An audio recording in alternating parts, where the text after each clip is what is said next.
শহরটা দিনের বেলা থাকে ব্যস্ত আর কোলাহলে ঠাসা, কিন্তু সূর্য যখন দিগন্তে মিলিয়ে যায়, এক নতুন ক্যানভাস তৈরি হয় আমাদের চারপাশে। শহরের ব্যস্ত রাজপথ তখন কৃত্রিম আলোয় সেজে ওঠে, আর উপরের সেই বিশাল আকাশটা তার নিজের গাম্ভীর্য নিয়ে চুপচাপ দাঁড়িয়ে থাকে। নিচে হাজার হাজার নিয়ন আলোর ঝিলিক, গাড়ির হেডলাইটের নিরন্তর ছোটাছুটি, মনে হয় যেন পুরো শহরটা একটা জীবন্ত অগ্নিপিণ্ড। কিন্তু ঠিক তার উপরেই বিছিয়ে আছে এক বিশাল অন্ধকার চাদর।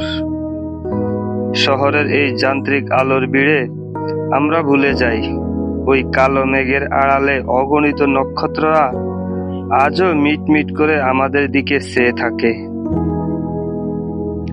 রাতের শহর আমাদের এক অদ্ভুত দৈত্য রূপ দেখায়। একদিকে যান্ত্রিকতা, অন্যদিকে এক গভীর একাকিত্ব।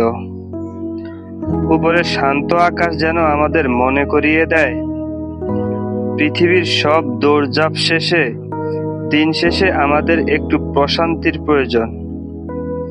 শহরের উঁচু দালানগুলো যেন সেই আকাশ ছোঁয়ার বৃথা চেষ্টায় সারিবদ্ধভাবে দাঁড়িয়ে আছে। হয়তো এই বিপরীত রাতেই শহরকে এত সুন্দর করে তোলে।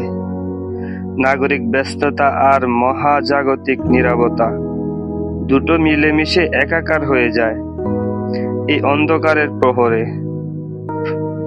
শহরের এই আলোর উৎসবে আকাশটা হয়তো স্নান দেখায়, কিন্তু তার উপস্থিতিই আমাদের রাতের গল্পগুলোকে পূর্ণতা দেয়।